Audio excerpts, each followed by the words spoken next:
Au cours d'une session très attendue sur les relations sino-américaines, le lieutenant-général chinois He Lei a présenté une analogie sur la manière dont les deux pays devraient se comporter l'un envers l'autre. Tout d'abord, il nous faut boutonner le premier bouton des relations entre la Chine et les États-Unis. Quel est le premier bouton des relations Chine-États-Unis? Le président Xi Jinping a déclaré que la première chose à résoudre dans les relations entre la Chine et les États-Unis était la question de la compréhension stratégique. Pourquoi est-il important de boutonner le premier bouton? Il a ensuite fait une démonstration.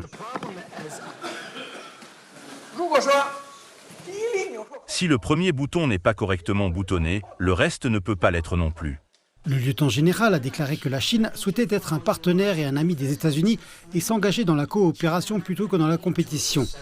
Assis à côté de lui, un ancien politicien américain expert de la Chine a donné son point de vue sur les domaines dans lesquels la coopération pourrait commencer. Ce dont les États-Unis ont besoin, je pense, en ce moment, c'est de l'aide de la Chine pour stabiliser un monde qui s'embrase. Avec deux guerres en cours, les États-Unis ont besoin d'une aide géopolitique.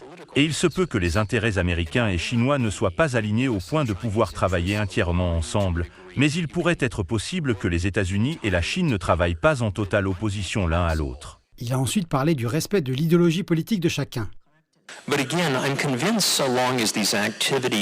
Mais encore une fois, je suis convaincu que tant que ces activités respectent le principe de s'arrêter à la frontière de l'autre, non pas en termes de discours narratifs, mais en termes d'activités réelles sur le sol de l'autre, les divergences dans ces domaines peuvent être contenues. Les relations entre la Chine et les États-Unis sont tombées au plus bas lorsque Nancy Pelosi, alors présidente de la Chambre des représentants des États-Unis, a posé le pied à Taïwan en Chine en août 2022. Une déléguée représentant Israël a déclaré que les relations allaient au-delà de la Chine et des États-Unis et qu'elles étaient observées par le monde entier. Je crois que je parle au nom de tous les pays du monde quand je dis que, quels que soient nos bords et notre stature, aucun d'entre nous ne veut assister à une scission entre les États-Unis et la Chine, et certainement aucun d'entre nous ne veut assister à un conflit connecté.